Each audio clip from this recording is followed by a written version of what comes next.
बोलो विष्णु भगवान की जय। पाठ पूजा चैनल में आज हम कार्तिक महात्म्य का 33वां और 34वां अध्याय सुनेंगे। सूत जी ने कहा, इतनी कथा सत्यभामा को सुनाकर भगवान श्री कृष्ण चंद जी महाराज संध्या करने के लिए महल के भीतर चले गए। यह कार्तिक मास का व्रत भगवान विष्णु को अत्यंत प्रिय है तथा भक्ति का प्रदान करने वाला है।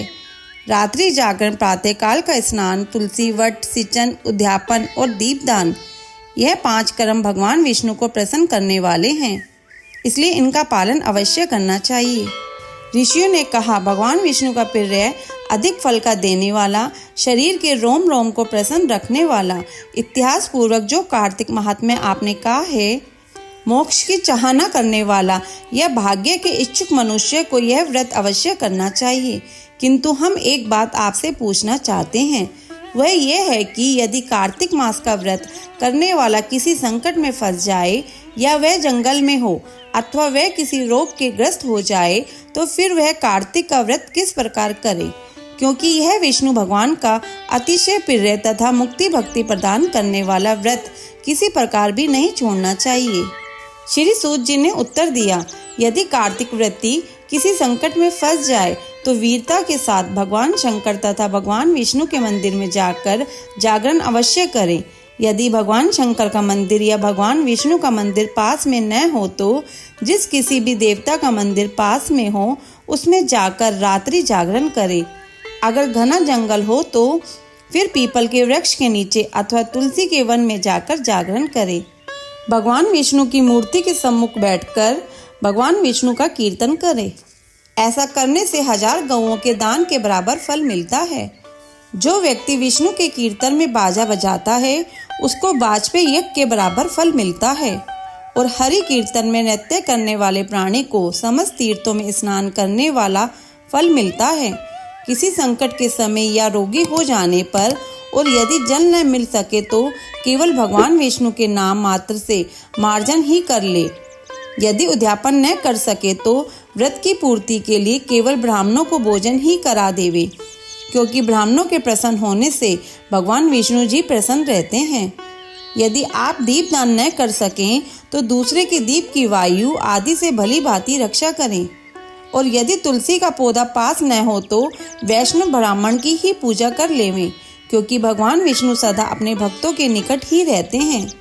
इन सब के न होने पर व्रती ब्राह्मण गो, पीपल और वट वृक्ष की श्रद्धा से सेवा करें। शौनक आदि ऋषियों ने कहा, आपने गो तथा ब्राह्मणों के सदृश पीपल और वट वृक्षों को क्यों बतलाया है और सभी वृक्षों में पीपल का वृक्ष और वट वृक्ष क्यों कहे हैं? सूत जी ने कहा, पीपल का वृक्ष साक्षात विष्णु भगवान है, वट वृक्ष साक्षात शंकर भगवान है और पलाश का वृक्ष साक्षात ब्रह्मा है। इन वृक्षों की पूजा, सेवा तथा दर्शन से सब पापों का नाश होता है। ऋषियों ने कहा, प्रभु, हम लोगों को इसमें शंका है कि ब्रह्मा, विष्णु और शंकर वृक्ष शुभ क्यों हुए? आप कृपया करके हमें बतलाइए। श्री सूत जी ने कहा, प्राचीन काल में भगवान शंकर और पार्वती विहार कर रहे थे कि उस समय उनके विहार में विघ्न डालने के विचार से ब्राह्मण का रूप धारण करके अग्निदेव वहां पर आए। विहार के आनंद का नाश हो जाने के कारण से क्रोध में भरकर श्री पार्वती जी ने समस्त देवताओं को शाप दे डाला। पार्वती जी ने कहा, हे देवताओं, विषय सुख को कीट पतंगे भी जानते हैं, उसमें आप लोगों ने देवता होकर विघ्न डाला है, इसलिए आप सब लोग वृक्ष हो जावें। सूत जी ने कहा, इस प्रकार क्रोधित पार्वती जी के शाप देने से सब देवता वृक्ष हो गए। इसी कारण भगवान विष्णु तथा शंकर भगवान दोनों पीपल और वट हो गए। इसी कारण भगवान विष्णु का शनिदेव के साथ भोग होने के कारण केवल शनिदेव को ही पीपल को स्पर्श करना चाहिए और किसी दिन नहीं। चलिए सुनते हैं अब 34वां अध्याय। ऋषिगणों ने सूत जी से कहा, हे सूत जी, पीपल का वृक्ष शनिवार को छोड़कर सप्ताह के बाकी दिनों में क्यों नहीं पूजा जाता?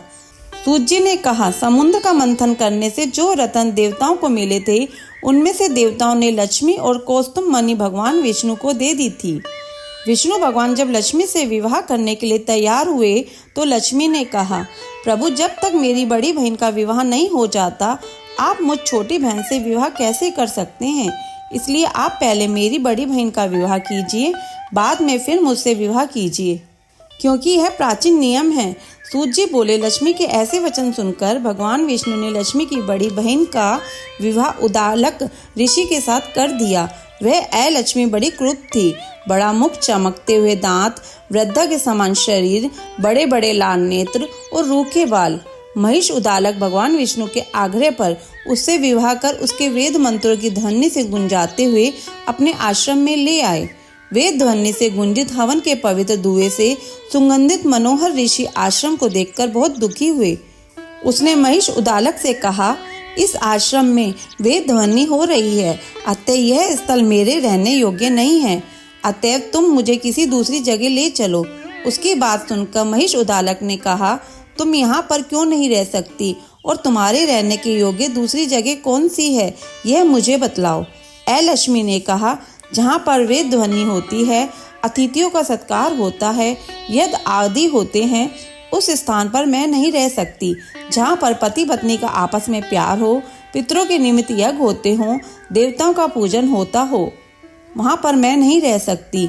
जहाँ दिन रात पति पत्नी लड़ते रहते हों और जहाँ से अतिथि लोग सदा निराश लौटते हों, जहाँ पर पूज्य वृद्धों, सत्य पुरुषों तथा मित्रों का अनादर होता हो और जहाँ पर अति कठोर वाणी बोली जाती है, जहाँ पर दुराचारी, चोर, पर स्त्रीगामी प्राणी रहते हैं, जहाँ पर गयों को वध, मद्यपान, ब्रह्मा हत्या आदि पाप होते रहते हों, वहाँ मैं प्रसन्नता पूर्वक निवास करती हूँ।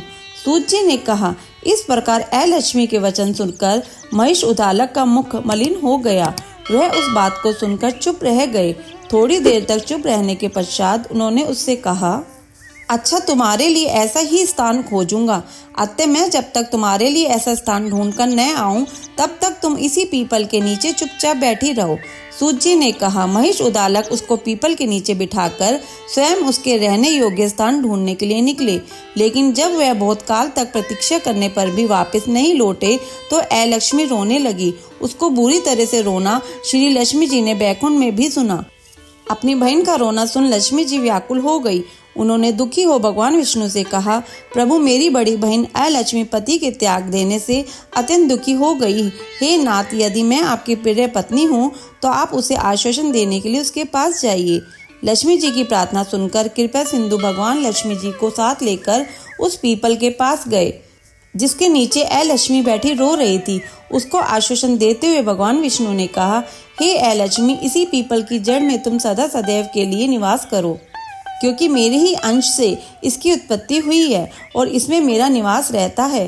प्रतिवर्ष गृहस्थी लोग तुम्हारा पूजन करेंगे और उन्हीं के घर में तुम्हारी छोटी बहन लक्ष्मी निवास करेगी। स्त्रियों को विविध प्रकार के उपहारों से तुम्हारी पूजा करनी चाहिए।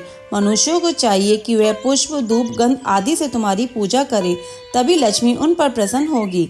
सूत जी ने कहा, भगवान श्री कृष्ण, सत्यभामा तथा पृथु और नारद का संवाद तुम लोगों को मैंने सुना दिया, जिसके सुनने मात्र से ही मनुष्य के सब पाप नष्ट हो जाते हैं और उसे बैकुंठ लोक की प्राप्ति होती है।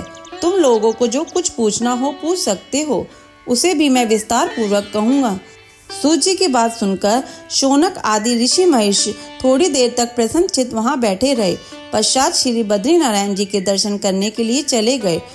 जो प्राणी इस कथा को सुनता है और दूसरों को सुनाता है, वह इस संसार में संपूर्ण सुख प्राप्त करता है। अध्याय संपूर्ण। अगर आपको यह अध्याय सुनना अच्छा लगा हो तो इसे लाइक करके शेयर करें। चैनल पे नए हो तो सब्सक्राइब करें।